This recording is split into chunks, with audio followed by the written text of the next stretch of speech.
आज बहुत सारे आईपीओज खुले हैं इनफैक्ट, और ये हफ्ता बहुत ही बिजी रहने वाला है आईपीओज के लिहाज से। और माहौल तो वैसे अच्छा बन गया मार्केट्स में। हमने देखा किस तरीके का गैप अप ओपनिंग हमने मार्केट्स में देखी। हालांकि वॉलेटाइल बहुत ज्यादा था, सीज फायर अनाउंस हुआ, फिर सीज फायर के बाद भी अटैक्स हुए, तो ये सारी चीजों की वजह से मार्केट्स काफी वॉलेटाइल रहे।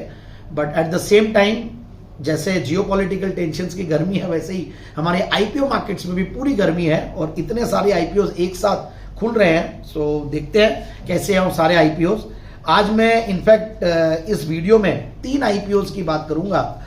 पहला आईपीओ है globe civil projects limited. In fact जैसा कि नाम ही बता रहा है कि सिविल प्रोजेक्ट्स वाली कंपनी, यानी कि कंस्ट्रक्शन वाली कंपनी और ईपीसी का काम करने वाली कंपनी है। और आईपीओ छोटा है, और छोटा आईपीओ में अलॉटमेंट चांसेस कम रहते हैं, ये तो जग जाहिर है, सब हमें पता ही है। और आईपीओ देखिए 119 करोड़ की साइज का है, और लिस्टिंग के बाद मार्केट कैप जो है 423 करोड़ की है। फिर बाद में जो भी लिस्टिंग प्राइस होती है, आज की जो इनफैक्ट प्राइस है उसके हिसाब से, अपर बैंड की प्राइस के हिसाब से ये मार्केट कैप है। फिर हमने देखा कि कंपनी में वैल्यूएशन सस्ते तो है, बट साथ साथ डेट्स भी है। कंपनी का ऑर्डर बुक बहुत ज्यादा है। अगर आप अगस्त की इनफैक्ट 31 तारीख 2024 का जब हम इनका डीआरएच भी पढ़े, तो उसमें इनफैक्ट अच्छा खासा ऑर्डर बुक इन्होंने दिखाया है। तो उसकी वजह से भी वर्किंग कैपिटल की रिक्वायरमेंट्स कंपनी की काफी बढ़ रही है। वो एक रीजन है कि इनको आईपीओ का पैसा वर्किंग कैपिटल रिक्वायरमेंट्स में लगाना है, विच इज गुड इनफैक्ट, और प्लस इनको और कैपेक्स करना है। सो ओवरऑल मुझे लगता है कि इस आईपीओ में लिस्टिंग गेन्स बन सकते हैं। But at the same time मैंने देखा कि भाई कुछ चीजें कई बार क्या होती है कि आईपीओ आने के पहले कंपनियां अपने बैलेंस शीट्स को और भी मजबूत करते हुए दिखती है। और यहाँ पे भी मुझे कुछ ऐसा दिखा कि 2022 में 5 करोड़ का पैड था, फिर 2023 में FY23 में 5 करोड़ का, अगेन 4.85, फिर 2024 में इनफैक्ट एक साथ आया 15 करोड़ का।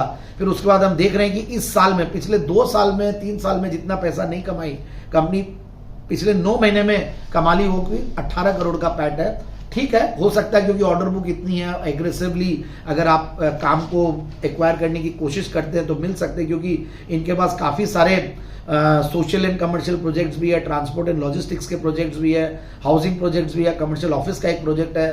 तो करीब 6 प्रोजेक्ट्स, 3, 4, 1, यानी कि मतलब 14-15 प्रोजेक्ट्स हाथ में बड़े बड़े हैं। अच्छे खासी इनकी टीम साइज भी है।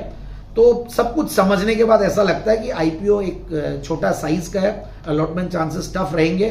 बट फिर भी कई रेगुलर आईपीओ इन्वेस्टर्स होते हैं, कंपल्सिव आईपीओ इन्वेस्टर्स होते हैं, जिनको आईपीओ के थ्रू ही मार्केट्स में काम करना है। तो वो लिस्टिंग गेन्स के लिए हो सकता है कि डिसेंट भी हो जाए, क्योंकि इस तरीके के आईपीओ में पैसा बन जाता है। अलॉटमेंट एक तरीके से लॉटरी मानी जाती है।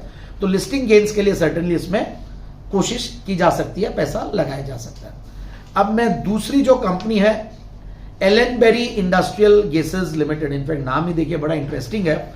और एलेनबेरी देखिए नाम और इंडस्ट्रियल गैसेस आ रहा है, तो इंडस्ट्रियल गैसेस के बहुत सारे प्लेयर्स वैसे लिस्टेड है। उनमें से लिंडे गैसेस बहुत बड़ा नाम है, आइनॉक्स एयर भी है, कुछ अनलिस्टेड है, लिस्टेड है। पूरी अगर मैं इंडस्ट्री को स्टडी किया तो सब कुछ देखने के बाद लगा कि ये आईपीओ थोड़ा महंगा साइड पे है। इनफैक्ट लिंडे तो देखिए सर्टेनली काफी प्रीमियम कमांड कर रहा है। दूसरी कुछ कंपनियां जो सस्ती है, हालांकि वो बहुत बड़े पेयर्स नहीं है जिनके साथ मैं कंपेयर करूं, but at the same time IPO बड़ी साइज का है, 852 करोड़ का, और करीब 5657 करोड़ की पोस्ट लिस्टिंग मार्केट कैप होने वाली है। और आईपीओ में मैंने देखा क्या ये लोग करने वाले हैं, तो काफी एक पुरानी कंपनी है, 1973 से कंपनी कार्यरत है, और अलग अलग बल्क कस्टमर्स है, पैकेज कस्टमर्स है, इनके ऑन साइट कस्टमर्स है, और steel, pharma, health care, engineering, इन सब को कैटर करती है, रेलवेज, डिफेंस, इन सब इंडस्ट्रीज को कैटर करते हैं। बट फिर भी मैं यही कहूंगा कि मुझे वैल्यूएशंस थोड़े महंगे साइड पे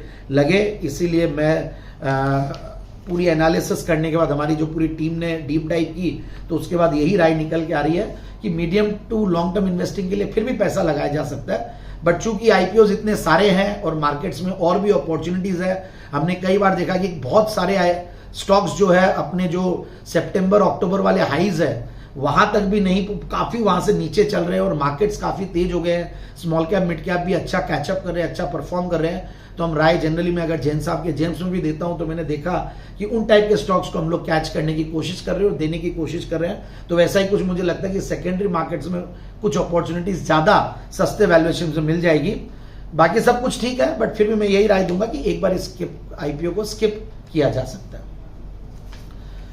तीसरी कंपनी है, एक बड़ी ब्रांड है, इनफैक्ट काफी पुराना नाम है और काफी रियल एस्टेट में बड़ा ब्रांड है और इंफ्रा स्पेस में भी बड़ा नाम है, कल्पत्रु लिमिटेड। बट अगेन यहां पे भी हमने जब एनालिसिस की तो यही है कि प्राइसिंग थोड़ी एग्रेसिवली की गई है और कंपल्सिव आईपीओ इन्वेस्टर्स थोड़ा बहुत इन्वेस्ट करने की कोशिश कर सकते हैं। बट फिर भी मुझे यही राय लगती है कि एक बार इसमें जिनको भी लगाना है लिस्टिंग गेन्स की उम्मीद बहुत ज्यादा नहीं रखें और लॉन्गर टाइम फ्रेम के लिए पैसा लगाया जा सकता है, क्योंकि अगेन मुझे वैल्यूएशंस के फ्रंट पे मतलब सस्ती लगी नहीं कंपनी। और दूसरा बहुत सारे वैसे तो कंपैरिजंस हैं पीयर्स, तो रियल एस्टेट में तो कहीं कोई पीयर कंपैरिजन की कोई दिक्कत ही नहीं है और इन्होंने 1988 से काम किया है और अच्छा खासा इन्होंने रियल एस्टेट डेवलपमेंट में काम किया, मुंबई में काफी काम किए हैं और अब दूसरे शहरों में भी है, इनफैक्ट मुंबई, थाने, पनवेल, पुणे, हैदराबाद,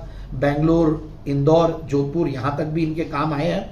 और इनफैक्ट इनकी कुछ एक कंपनी है जिनको मैं बहुत सालों से देख रहा हूं, क्योंकि वो एनसीडीएक्स में चूंकि हम मेंबर है तो वहां पे इनके वेयर हाउसेज है, श्री शुभम लॉजिस्टिक्स है, तो बहुत सारे इनके ग्रुप कंपनीज है जो कि अच्छा कर रहे हैं। और कल्पत्रु प्रोजेक्ट्स इंटरनेशनल है, फिर श्री शुभम लॉजिस्टिक्स है और भी कुछ सब्सिडियरीज है।